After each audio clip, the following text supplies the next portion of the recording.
محمد صلی اللہ علیہ وسلم ہم پر کوئی جھوٹ گھڑتے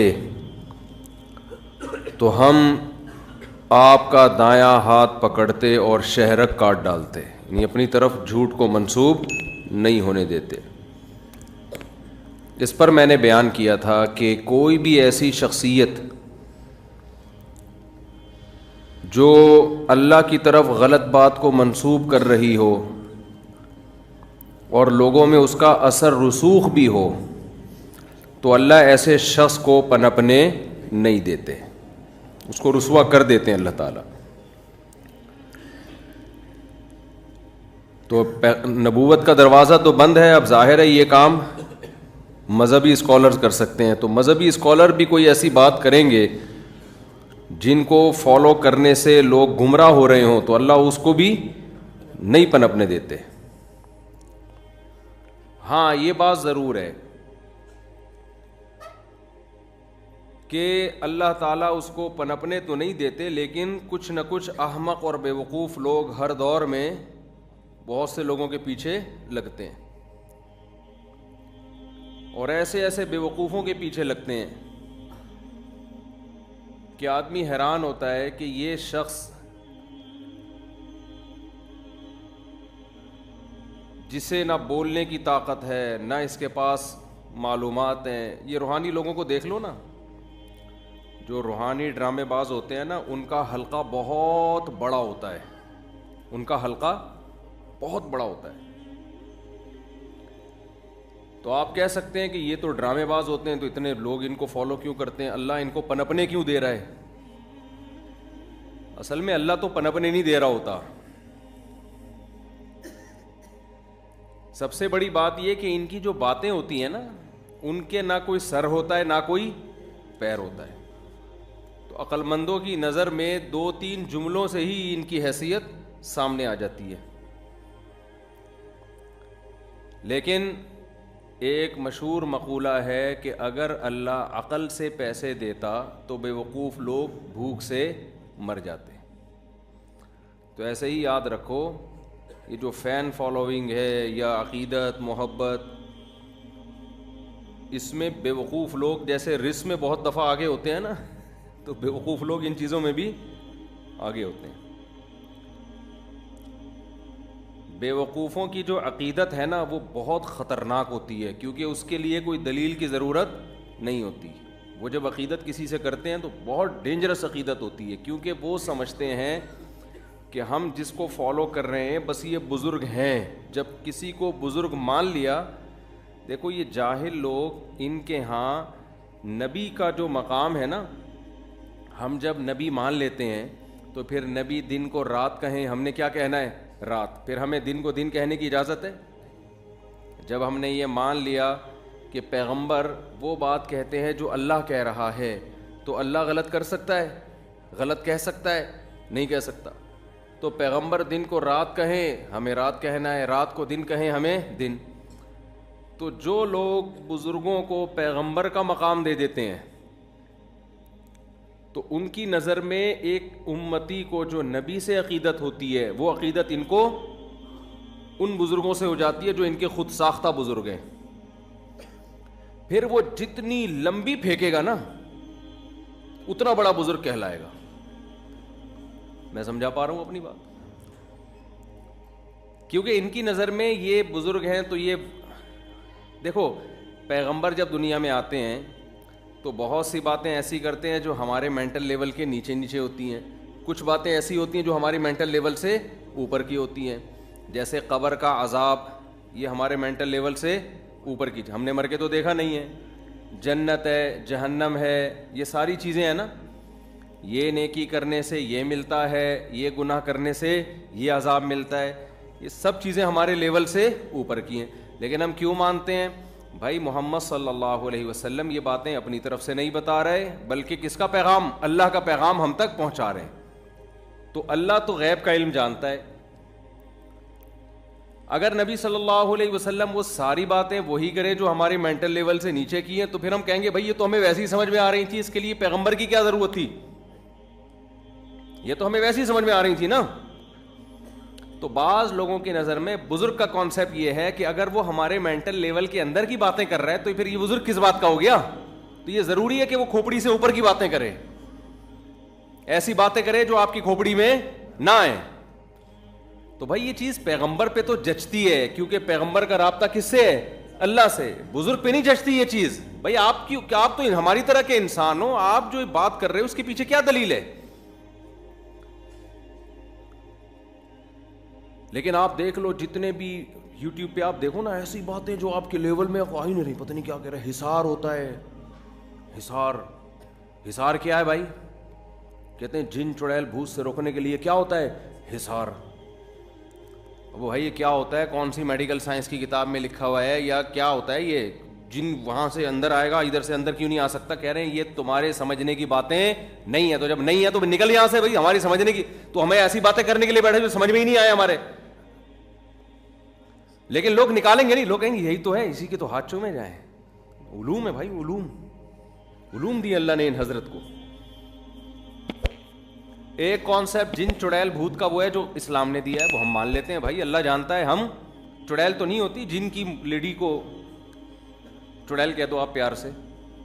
ظاہر ہے جیسا جن بھیانک ہوتا ہے اس کی وائف بھی ایسی ہی بھیانک ہی ہوگی نا. کیا خیال ہے؟ تو اردو میں اس کا نام چڑیل رکھ لیا. وہ ایک آدمی کی بیوی پہ جن آ گیا نا، کسی نے آگے بتایا تیری بیوی پہ جن آ گیا ہے، کہہ رہا بھابھی پہ جن آ گیا ہے، تو کہہ خود ہی بھگتے گا. اس کو ٹینشن ہی نہیں ہوئی، اس کو جن پہ ترس آیا. اس کو کس پہ ترس آیا؟ جن پہ. کہ یار غلط جگہ آ گیا جن. وہ ایک آدمی سے کسی نے پوچھا نا، اگر شیر حملہ کرے تیری ساس پہ اور تیری بیوی پہ تو کس کو بچائے گا؟ ساس پہ حملہ کیا اور بیوی پہ حملہ کیا تو کس کو بچائے گا؟ کہہ رہا شیر کو بچاؤں گا میں. مجھے پتہ ہے شیر کے ساتھ بچہ ہونے والا نہیں. تو علوم ہے، علوم سمجھتے ہیں. یوٹیوب پہ جتنا بڑا پھینکو ہوگا کہتے ہیں کہ یہ کیا ہے؟ علوم کی باتیں کر رہے. اچھا خوب سمجھ لو کہ ہمارے ہاں بڑا عالم، چاہے وہ میڈیکل سائنس میں ہو، وہ بھی تو ایک علم ہے نا میڈیکل، چاہے وہ دین کا علم ہو، کوئی بھی علم ہو، اس میں جو بھی ایسی باتیں کر رہا ہو جو پبلک کی سمجھ میں نہ آ رہی ہوں، اس کو لوگ زیادہ پڑھا لکھا سمجھتے ہیں. حالانکہ یاد رکھو علم میں جب انسان کو پختگی ہوتی ہے نا، تو وہ جب جس طبقے سے بات کر رہا ہوتا ہے ایسے الفاظ میں بات کرتا ہے کہ اس طبقے کی سمجھ میں بات آتی ہے. یہ علم کی علامت ہے، لیکن اس کو لوگ علم نہیں سمجھتے. میں تو بہت سرچ کرتا ہوں نا یوٹیوب پہ، جو ڈاکٹرز کیا کہہ رہے ہیں، حکیم کیا کہہ رہے ہیں. آپ دیکھو کوئی ڈاکٹر ایسی بات ایک ساری ٹرمز استعمال کر رہا ہوگا میڈیکل سائنس کی، ایک لفظ سمجھ میں نہیں آ رہا ہوگا، نیچے لوگوں نے برا بھلا کہا ہوگا بھائی کوئی ایسی بات کرو جو ہماری کھوپڑی میں تو آئے نا. لیکن کیا ہوتا ہے کہ بھائی ہے پڑھا لکھا ہے، کیا ہے؟ پڑھا لکھا ہے.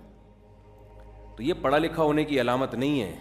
پڑھا لکھا جب ہوتا ہے جب انسان کو علم میں رسوخ ہوتا ہے نا، کمال ہوتا ہے، تو پھر وہ وہی ٹرمز کو اس طرح استعمال کر کے لوگوں کو سمجھاتا ہے لوگوں کی زبان میں. یہ جس کو علم پر قدرت ہوگی نا، عبور ہوگا، اس کو جیسے گھوڑے کی لگام جب اپنے ہاتھ میں ہوتی ہے نا، تو جہاں چاہے گھوڑے کو گھماؤ آپ. اس لیے کہتے ہیں جو بڑا شاعر ہے نا اس کی شاعری آسان ہوتی ہے، جو چھوٹے شاعر ہیں ان کی شاعری مشکل ہوتی ہے، کیونکہ شعر کے ذریعے بات کو سمجھانے کے لیے مشکل الفاظ کا سہارا لینا آسان ہے، آسان کا سہارا لینا مشکل ہے. آسان الفاظ کا جب ہی آپ سہارا لیتے ہیں جب آپ کے پاس الفاظ کا ذخیرہ بہت زیادہ ہو. جب ذخیرہ زیادہ نہیں ہوتا تو وزن ملانے کے لیے مشکل الفاظ شاعر لے رہا ہوتا ہے، اور جب وہ کمال پیدا ہو جاتا ہے نا تو اس کو پتہ ہے اس کا آلٹرنیٹ میرے پاس آسان الفاظ میں بھی مل جائے گا، تو وہ آسان الفاظ کی سلیکشن کرے گا. نیا شاعر یہ کام نہیں کر سکتا. لیکن جو مشکل الفاظ استعمال کرتا ہے لوگ کہتے ہیں بڑا شاعر، جو آسان الفاظ استعمال کرتے ہیں لوگ کہتے ہیں چھوٹا شاعر. آپ شاعروں سے پوچھیں. وہ ایک شاعر گزرا ہے نا بھی جس کا انتقال ہو گیا، کیا نام تھا؟ ابے وہ جان ایلیا نا. تو جان ایلیا کی شاعری نا بہت آسان الفاظ تھے اس میں. تو ان کا کوئی محترم شاعر تعارف کروا رہے تھے کہ مجھے وہ الفاظ بڑے اچھے لگے جس نے تعارف کروایا نا کہ آسان شاعری کی دشوار گزار گھاٹیوں سے گزرنا یہ جان ایلیا کا کام ہے. تعارف دیکھیں آپ, اب مجھے پورے الفاظ یاد نہیں ہے. آسان شاعری کی دشوار گھاٹی, تو میں نے کہا یہ بندہ ادب کے لحاظ سے بڑا خاندانی آدمی ہے جس نے یہ انٹروڈکشن کروایا نا جان ایلیا کا, کہ آسان شاعری کی دشوار گھاٹی. کیا مطلب؟ آسان شاعری بڑی دشوار ہے, دشوار شاعری بہت آسان ہے. تو میں نے کہا یار یہ جو ورڈنگ اس نے یوز کی ہے نا, یہ بڑی خاندانی الفاظ استعمال کی. یہ خود اس کی علامت ہے. جو انٹروڈکشن کروا رہا ہے وہ بھی کوئی اردو پہ بڑا کنٹرول ہے اس کو. تو اسی طرح یاد رکھو, یہ ہمارے نبی صلی اللہ علیہ وسلم کی آپ احادیث دیکھ لیں جو آپ نے واضح و نصیحت کی باتیں کی ہیں, بے انتہا آسان, اتنی آسان کہ اس سے زیادہ آسان ہو نہیں سکتی. قرآن دیکھ لو جو واضح و نصیحت کی باتیں ہیں. ہاں جو مسائل کا علم ہے وہ مشکل ہے, اس کے لیے تو پھر یہ تو خود قرآن نے بیان کر دیا کہ مشکل ہے, اور اس میں غور و فکر کا حکم دیا. کچھ چیزیں آسان ہیں, کچھ ساری مشکل بھی نہیں ہیں.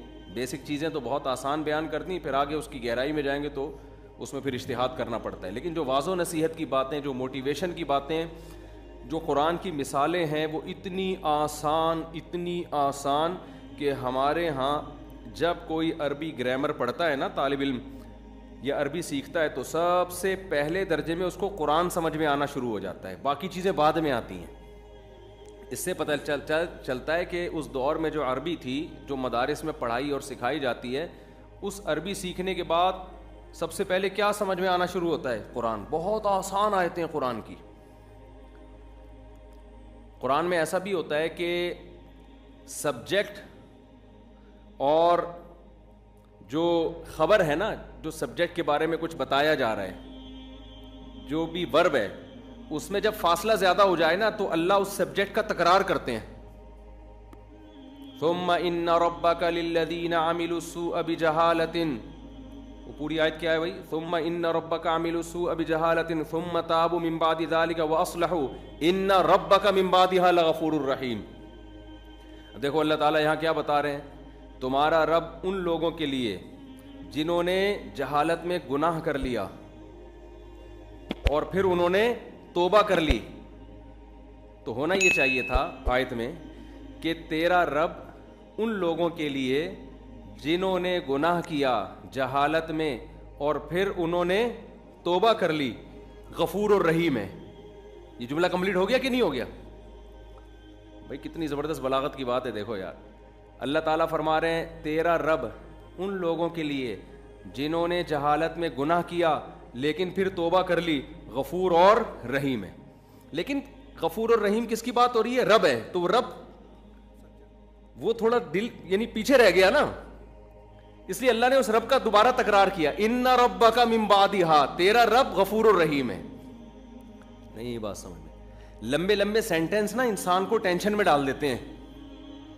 لمبے لمبے سینٹنس انسان کو ٹینشن میں ڈال دیتے ہیں. کہ مثال کے طور پر یوں کلام ہوتا, تیرا رب ان لوگوں کے لیے جنہوں نے جہالت میں گناہ کیا پھر اس کے بعد توبہ کر لی. تو ہم گناہ اور توبہ کی طرف چلے جاتے, یہ بھول جاتے کہ بات کس کی ہو رہی ہے.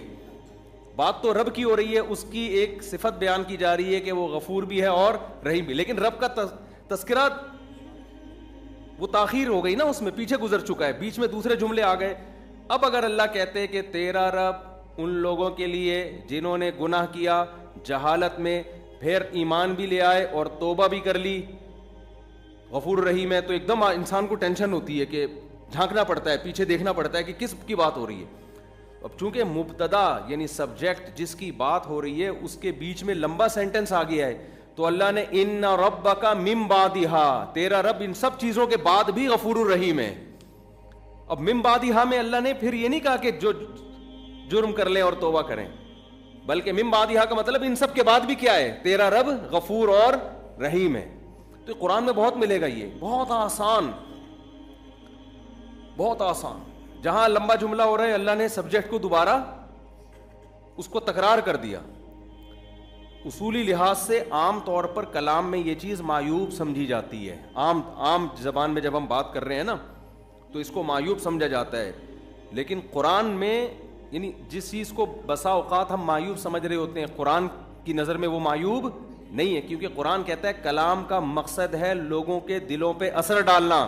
تو اثر ڈالنے کا وہ طریقہ اختیار کرنا کہ آپ زبان کے قوانین میں الجھ کے رہ جاؤ اور وہ کلام مؤثر نہ ہو. اس سے بہتر ہے قانون توڑ دو, لیکن کلام اس طرح انداز سے کرو کہ لوگوں کے دلوں پہ اثر کرے. نہیں یاری کھوپڑی میں میرا خیال ہے, دیکھو کھوپڑی کا لفظ سنتے ہی ایک دم لوگ مائل ہو جاتے ہیں, حالانکہ کھوپڑی کا لفظ نامناسب ہے. عام آپ کہیں رشتہ لینے کے لیے جاؤ اور آپ سسر صاحب سے بولو, ہونے والے سسر سے, کہ آپ کی کھوپڑی میں بات آ گئی ہے کہ میں مناسب ہوں آپ کی بچی کے لیے, فوراً کک آؤٹ کر کے نکال دیں گے. تمہیں بات کرنے کی تمیز نہیں. اب آپ دلیل دیں کہ مفتی طارق مسعود تو جمعے کے بیان میں کہتے ہیں کھوپڑی میں بات آ رہی ہے کہ نہیں آ رہی. تو ایک ہی لفظ کھوپڑی ایک جگہ پہ نامناسب ہے, دوسری جگہ پہ کیا ہے, عین مناسب ہے. ہم بھی کہیں اللہ نہ یعنی استغفر اللہ, کہیں اگر گھر والے سن رہے ہوتے ہیں بھی رہنے تو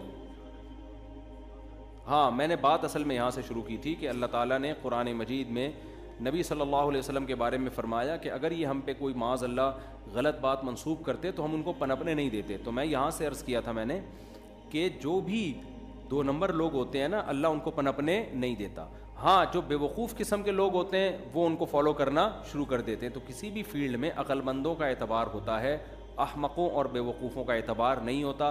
تو یہ جو روحانی عامل ہے نا, جو بڑی گہری حصار اور جن بھوت, وہ اس کی باتیں آ رہی تھیں, تو جن بھوت کا ہمیں, بھوت تو نہیں, جن کا تو ہمیں قرآن و سنت سے ثبوت ملتا ہے.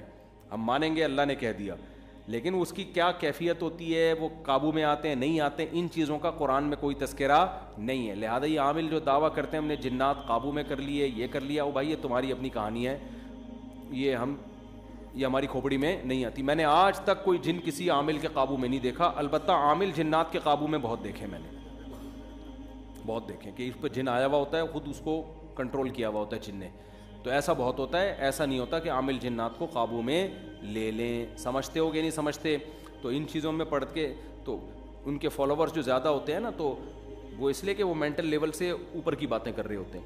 تو 2 طرح کے لیڈر ہوتے ہیں یا 2 طرح کے لوگ ہوتے ہیں جن کو لوگ فالو کرتے ہیں. ایک وہ جو مینٹل لیول کے نیچے کی بات کرتے ہیں, ان کی بات آسان ہوتی ہے, 2 4 کی طرح ہوتی ہے, ان کو عقل مند لوگ فالو کرتے ہیں. اور جو عجیب سی باتیں کر رہے ہوتے ہیں جو آپ کی سمجھ میں ہی نہیں آ رہی ہوتی, ان کو احمق اور بے وقوف لوگ فالو کرتے ہیں. لیکن جو احمق اور بے وقوف کی عقیدت ہے نا, وہ پڑھے لکھے کی عقیدت نہیں ہوتی. وہ پھر ایسی عقیدت کہ آپ کی سوچ سے بھی زیادہ, وہ بہت ہی کا حضرت جی کا ارشاد وطنی. تو خوب سمجھ لو, اپنی زندگی کا اصول بنا لو کہ جو شخص بھی ان لاجیکل باتیں کر رہا ہے اس کے پیچھے کبھی بھی مت چلو. ہاں یہ ضرور ہے, کسی کے شارٹ کلپ دیکھ کے یہ اندازہ لگا لینا کہ یہ اس کی بات ان لاجیکل ہے, فوراً کسی کے بارے میں فیصلہ مت کرو. بعض دفعہ ہمارا کوئی کلپ چل رہا ہوتا ہے, ادھورا کلپ ہوتا ہے, لوگ کہتے ہیں مفتی صاحب نے ان لاجیکل بات کی ہے. وہ جتنے آپ کے اشکالات ہیں نا, وہ دوسرے بیان میں اس تمام اشکالات کے جوابات موجود ہوتے ہیں. سمجھتے ہو؟ تو سننا بھی اسی کو ہے, اور اپنی زندگی کا جو لاہ عمل ہے نا, وہ بھی لاجک کے تحت گزارنا ہے. خوب سمجھ لو. دیکھو مذہب کی جو تعلیمات لاجک کے مطابق ہوں یا نہ ہوں, ان میں تو اسلام کو ماننا ہے. وہ تو اللہ میاں نے جب کہہ دیا تو اللہ سے زیادہ کوئی جاننے والا نہیں ہے, اس سے زیادہ کسی کا علم نہیں ہے. لیکن جہاں مذہب کی گائیڈنس نہیں ہے, مذہب کی رہنمائی نہیں ہے, وہاں پھر آپ نے 100% عقل کو ہی استعمال کرنا ہے, تانے بانے ملانے ہیں. ایک مثال دے کر بس بیان کو ختم کرتا ہوں. یہ مثال میں پہلے کئی دفعہ دے چکا ہوں, لیکن بیان کمپلیٹ ہو جائے گا اس مناسبت سے. دیکھو ہم نے علماء سے سنا ہے کہ اگر آپ شریعت کی مخالفت کرو گے نا, توبہ استغفار سے وہ گناہ آپ کا معاف ہو جائے گا. فطرت کی مخالفت کرو گے تو جو سزا ملے گی وہ توبہ استغفار سے نہیں ٹلتی. ہمارے ہاں بہت سے لوگ جو شریعت کو فالو کرتے ہیں وہ عقل کے خلاف چلنا شروع ہو جاتے ہیں اور اس کو توکل کا نام دے دیتے ہیں. مثال کے طور پر ایک آدمی خدا نخواستہ اس نے کوئی جرم کیا, بد نظری ہو گئی اس سے, شریعت کے خلاف کیا نا. کسی بھی عالم مفتی کے پاس آئے گا, عالم مفتی پوچھے گا اس سے بھائی تم سے کیا جرم ہوا, وہ کہتا ہے بھائی مجھ سے بدنظری ہوئی ہے, مجھے بتائیں اس کی کیا تلافی ہے. تو وہ کیا کہے گا, کیا کرو, توبہ کرو. توبہ کرنے سے اس کے تمام سائیڈ افیکٹ کیا ہو جائیں گے, ختم. التائب من الذنب کمن لا ذنب لہ, حدیث میں آتا ہے گناہ سے توبہ کرنے والا ایسا ہے جیسے اس سے گناہ کبھی ہوا ہی نہیں ہے. ایک غلطی ہے. دوسری غلطی کیا ہے, موم بتی جل رہی تھی, آگ لگی ہوئی ہے اس میں, آپ نے کہا یار میرا ایمان اپنا میں جانچتا ہوں ذرا, میرا اللہ پہ توکل, آگ پہ زیادہ توکل ہے یا اللہ پہ زیادہ ہے؟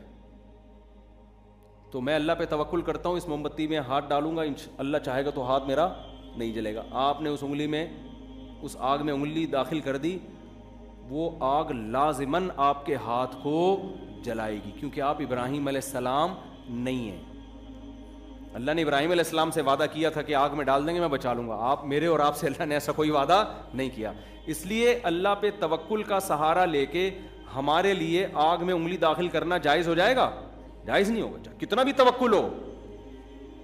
آپ نے کہا یار اللہ سے ہوتا ہے, ہمارے تبلیغ والے کہتے ہیں, بالکل صحیح کہتے ہیں کہ اللہ سے ہوتا ہے, اللہ کے غیر سے نہیں ہوتا. آپ نے کہا اچھا اللہ سے ہوتا ہے تو میں ابھی بجلی کے کھمبے میں نا یہ جو ہے نا, یہ آپ تک پلک لگاتے میں 2 انگلیاں ڈالوں گا اور تم بٹن آن کر دینا, اللہ کا حکم ہوگا تو کرنٹ لگے گا, نہیں لگے گا, نہیں حکم ہوگا تو نہیں لگے گا, اور مجھے یقین ہے کہ اللہ کا حکم ہوگا کہ نہیں لگے گا. آپ نے انگلیاں ڈالیں اور جیسے ہی آن ہوں گے تو آپ مریں گے. آپ کے بچنے کا ایک ہی طریقہ ہے کہ کوئی آپ کو بچانے کی کوشش کرے. آپ کو اگر جو بچانے کی کوشش کرے گا نا تو پھر آپ بچ جائیں گے, وہ کیا ہو جائے گا, کیونکہ کرنٹ پارسل ہو جائے گا ادھر کو. کہتے ہیں اس کو کرنٹ لگا ہوا, اس کو اگر کھینچو بھی نا تو وہ بچ جائے, آپ کے مرنے کے چانسز بڑھ جاتے ہیں.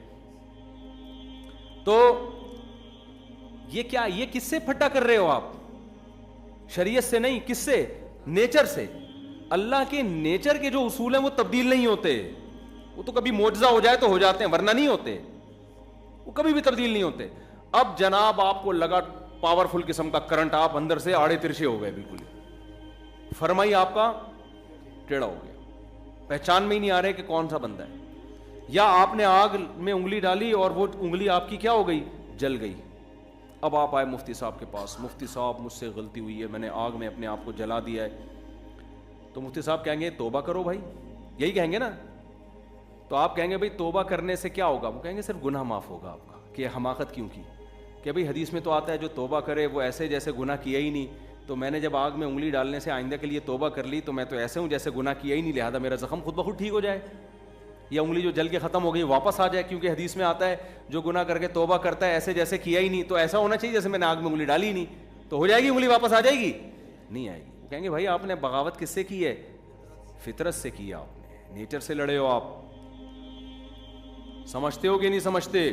تو آج جو دیندار لوگ ہیں توکل کے نام پہ جو بے احتیاطیاں کر رہے ہیں, انفرادی سطح پہ بھی اجتماعی سطح پہ بھی, لہذا انفرادی سطح پہ بھی بیڑا غرق اور قومی سطح پہ بھی بیڑا غرق ہوا چلا جا رہا ہے.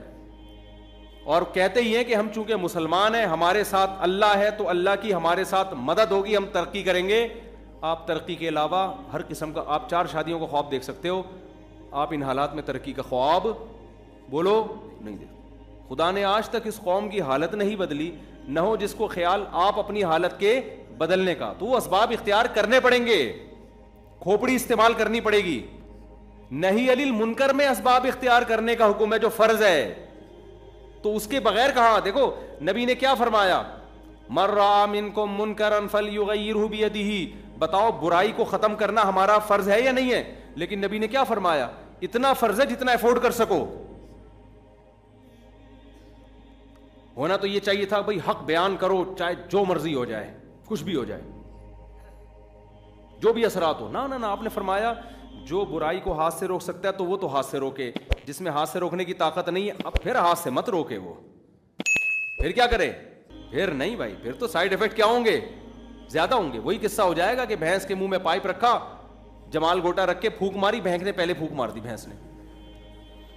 تو آپ کی طاقت ہے نہیں, سامنے والا پاورفل ہے, آپ نے اس کو برائی سے روکنے کی زبردستی کوشش کی, جو اس نے کوشش کی تو آپ سوسائٹی میں کسی قابل رہے نہیں. تبھی تو حکمرانوں کے خلاف مسلح بغاوت سے اسی وجہ سے منع کیا جاتا ہے کہ آپ برائی کو ختم کرنے کے لیے سسٹم کو چینج کرنے کی کوشش ضرور کرو, مگر ایک پاورفل ریاست کے خلاف جب آپ طاقت کا استعمال کرو گے تو آپ جو پھونک لگاؤ گے نا وہ برداشت ہو جائے گی. حکومت نے جو پھونک لگائی نا اس سے آپ کی پھونک ہمیشہ کے لیے نکل جائے گی. تمام فقہا لکھتے ہیں کہ مسلح تحریکوں کے لیے ضروری ہے کہ اسباب کی دنیا میں طاقت ہو. ایسا نہیں کہ آپ اٹھے اور جناب ایک دم لڑن کر کے یوں کر دیا آپ نے. آپ دیکھنا پڑے گا کہ آپ میں کتنی پاور ہے لڑنے کی. نہیں ہے تو کوئی اور کام کرو. اس کو لوگ یہ تعبیر کرتے ہیں اچھا اس کا مطلب کچھ بھی نہ کریں, سسٹم کو تبدیل کرنے کی کوشش نہ کریں. ہم کہتے ہیں بھائی کرو, مگر طریقہ وہ نہ ہو کہ جو رہا سہا ہے اس سے بھی جاؤ. آپ کرو ضرور, آرام سے بیٹھنا کہاں جائز ہے, طریقہ وہ استعمال کرو جس کو آپ افورڈ کر سکتے ہو اور اسباب کی دنیا میں اس سے کچھ امید بھی ہو. آج کسی نے طنز کیا تبلیغ والوں پر نا کہ تبلیغ والے نظام کی تبدیلی کی بات کرتے نہیں ہیں اور ذاتی تزکیے میں لگے ہوئے ہیں لوگوں کی, یعنی لوگوں کی اصلاح میں لگے ہوئے ہیں, سسٹم کی تبدیلی کی بات کرتے نہیں ہیں. کسی نے یوٹیوب پہ نا کمنٹس کیے ہوئے تھے کہ یہ لوگ جو ہے نا نظام کی تبدیلی کے لیے افراد تیار کرنا ضروری ہے یا نہیں ہے. یعنی ہر آدمی جس کو جدھر ٹھڑک نکالنی ہوتی ہے نا, اور یہ جو باتیں اس طرح کی کر رہے ہوتے ہیں نا, یہ نہ نظام کی تبدیلی کی کوشش کر رہے ہوتے ہیں نہ افراد پہ محنت کر رہے ہوتے ہیں. یہ صرف یوٹیوب پہ بیٹھ کے کمنٹس کر رہے ہوتے ہیں کہ فلاں یہ نہیں کر رہا, فلاں یہ نہیں کر رہا, فلاں وہ. بھائی اگر وہ ایک کام کر رہے تو دوسرا کام کر لو. جب نظام تبدیل کسی بھی سطح پہ ہوگا تو بندے بھی تو چاہیے ہوں گے نا, تو بندے تیار کرنا بھی نظام کی تبدیلی کی ایک بہت بڑی سیڑھی ہے. تو جس کو جہاں ٹھڑک اور اکثر ایسی نیگیٹو باتیں وہ لوگ کر رہے ہوتے ہیں جو حقیقت میں صرف نظام تبدیلی کی باتیں ہی کر رہے ہوتے ہیں, اور باتیں کرنے پر گورنمنٹ کی طرف سے کوئی پابندی نہیں ہے. پریکٹیکل لائف میں وہ زیرو ہوتے ہیں, پھینک رہے ہوتے ہیں یوں ہونا چاہیے, یوں ہونا چاہیے, ایسے ہونا چاہیے, ویسے ہونا چاہیے. ہمارے ایک دوست ہے, وہ جب بھی کوئی تحقیقی مسئلہ ان کے پاس جاتا ہے وہ کہتے ہیں اس کا پہ ریسرچ ہونی چاہیے. میں ان کو بھیجتا کہ بھائی ریسرچ کر لو یار, کہہ رہے اس پہ ہونی چاہیے. میں نے کہا وہ تو مجھے بھی پتا ہے ہونی چاہیے تو کرو نا, آپ کو بھیجا اس لیے میں نے. ایک دن ان کو غصہ آ گیا بھائی کیا, میں نے کہا تو چاہیے تو مجھے بھی پتا ہے کہ اس پہ ریسرچ ہونی چاہیے, آپ کو تو میں نے بھیجا اس لیے کہ آپ کر لو, اس پہ مجھے بتا دینا. بعض دفعہ میرے پاس کوئی بھیج رہے ہوتے ہیں کہ آپ اس کی تحقیق کرو, میں جواب میں لکھوں اس پہ تحقیق ہونی چاہیے, تو کہے گا تو ہمیں پتا چاہیے تو کرو نا. تو پھر میں اگر تحقیق کرتا ہوں تو خوش ہوتے ہیں, نہیں کرتا تو بولیں گے یار کیوں نہیں کر رہے. تو چاہیے کا لفظ مارکیٹ میں اس کا منجن بہت بکتا ہے, یہ بھی ہونا چاہیے وہ بھی ہونا چاہیے. جو کرنے والے لوگ ہیں وہ چاہیے کی بحث میں نہیں پڑتے, وہ غور و فکر کرتے ہیں کہ پاکستان میں نظام تبدیل ہونا چاہیے, پہلے سے ہمیں پتہ ہے ہونا چاہیے. وہ اس کے طریقوں پہ غور کر رہے ہوتے ہیں کہ کیسے سسٹم چینج ہو سکتا ہے, بیوروکریسی میں کیسے تبدیلی آ سکتی ہے, فوج میں کیسے اچھے لوگ اوپر جا سکتے ہیں, اسکولنگ سسٹم ہو. وہ تو ہر آدمی کا اپنا طریقہ ہے, تبلیغ والوں کا اپنا طریقہ ہے. بھائی بجائے اس کے کہ نیچے سے لوگ بھیجو, اوپر سے فوجیوں کو ہی چینج کر دو. اب فوج میں ٹھیک ہے بہت ساری برائیاں ہیں, لیکن بہت ساری اچھائیوں میں 90% دخل تبلیغ جماعت کا ہے. بس ابھی ختم کر رہا ہوں. فوج میں آپ کو کوئی بریگیڈیئر, کوئی کرنل, اتنی بڑی بڑی داڑیوں والے, مذہب کی پابندی والے ملیں گے. میں نہیں کہہ رہا سارے تبلیغ سے متاثر ہیں, ایک بہت بڑا طبقہ کس سے متاثر ہے, تبلیغ سے. تو فوج میں کتنی بڑی تبدیلی کر دی. وہ کہہ رہے ہیں نظام میں تبدیلی نہیں لا رہے. بھائی فوج میں اتنی بڑی داڑیوں والے, ورنہ اگر تبلیغ جماعت نہ ہوتی ہماری آرمی, اس بات کا بہت زیادہ امکان تھا کہ وہ 90% سیکولر لوگوں کے ہاتھ میں ہوتی. ابھی ایک کرنل مجھے ملے, ریٹائر ہو گئے, وہ تبلیغ میں نا ٹوپی پہن کے گشت کرتے پھر رہے ہیں. میں نے کہا حضرت وہ ریٹائر تو ابھی ہوئے ہیں نا, وہ تو ڈیوٹی کے دوران بھی کہتے ہیں یار ہم نے ساری زندگی سلوٹ, لوگ ہمیں مارتے تھے, ہم اس کو عزت سمجھتے تھے کہ لوگ ہمیں عزت دے رہے ہیں, سلوٹ کر رہے ہیں, ہمیں پتہ چلا عزت تو کون سی ہے, آخرت کی. تو میں نے کہا میں ان کو سمجھاؤں, وہ جو زندگی میں آپ کو وہ مسالہ زیادہ لگ گیا نا ان کرنل صاحب پہ. میں نے کہا حضرت وہ جو آپ کو لوگ سلوٹ کرتے تھے وہ بھی دین کا حصہ تھا. ایک کنٹری ہے, اس میں اگر فوج کے ماتحت آدمی اپنے جو ہے نا آفیسر کو سلوٹ نہیں کرے گا تو یہ نظام کیسے چلے گا. اس کو بھی مذہب کا حصہ سمجھو نا. بعض لوگوں پہ مسالہ کیا لگ جاتا ہے, جون پور کے قاضی بن جاتے ہیں وہ, تو وہ اس کو غلط سمجھ رہے ہیں کہ جو مجھے سلوٹ مارا کرتے ہیں. میں نے کہا یہ تھوڑا زیادہ ہو گیا, اس کو تھوڑا سا کیا کر لیں, یہ تو سسٹم ہے, یہ تو سسٹم کا حصہ ہے, اور اس پہ تو اللہ کا شکر ادا کریں, اللہ نے آپ کو عزت دی ہے کہ ماتحت لوگ آپ کو سلوٹ کر رہے ہیں. ہاں تکبر نہ کرے انسان. تو ہر آدمی جو بھی پازیٹیو کام کر رہا ہے اس کو پروموٹ کرو. تبلیغ کا بہت بڑا کام ہے. تو بہت زیادہ اللہ نے کام لیا فوج میں اور بیوروکریسی میں. ججز ہیں بہت سارے جو لگے جماعتوں میں. ہاں جو کام نہیں, جو شعبہ خالی ہے اس پہ آپ محنت کرو نا, اس پہ کیا کرو, اس پہ آپ محنت کرو. افراد ہی ٹھیک نہیں ہوں گے تو وہ سسٹم تبدیلی کی بات بھی ان کی کھوپڑی میں نہیں آئے گی. وہ کہے گا ابے مزے اڑا, یہ کیا سسٹم, اسلامی سلطنت, اسلامی ریاست, یہ سب فضول, معاذ اللہ فضول باتیں. تو مسجدیں آباد ہوتی ہیں اور لوگوں میں ایک شعور پیدا ہوتا ہے, تو لوگ ہی تو پھر آگے, پیغمبر تھوڑی آئیں گے دوبارہ کوئی, تو لوگ ہی, مسلمان ہی سارے کام کریں گے. تو اس لیے میں کیا عرض کر رہا تھا, بس بات کو ایک جملے میں اب سینٹنس میں ختم کرتا ہوں کہ ان لاجیکل کام آپ کو کرنے کی اجازت نہیں ہے اللہ پہ توکل کا لیبل لگا کے. تو جب نہیں علی المنکر میں نہیں ہے, اس میں نبی نے فرمایا اپنی استطاعت دیکھو, استطاعت ہے تو ٹھیک ہے, نہیں ہے تو زبان پہ آ جاؤ.